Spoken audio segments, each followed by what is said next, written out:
Setelah turun dari Gunung Gua Cemok, kami pun memutuskan untuk pergi ke destinasi wisata kedua, yaitu Pantai Penyu. Di sini Anthony pun ikut. Untuk lokasinya ada di Google Map.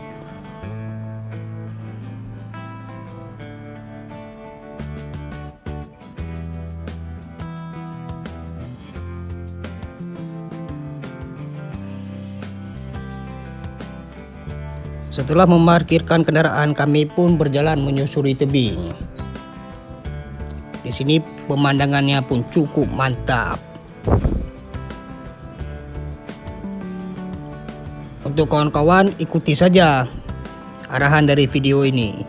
Jalannya pun sudah cukup landai. Sepanjang perjalanan kami pun menikmati suasana pantai yang cukup asri dan mantap.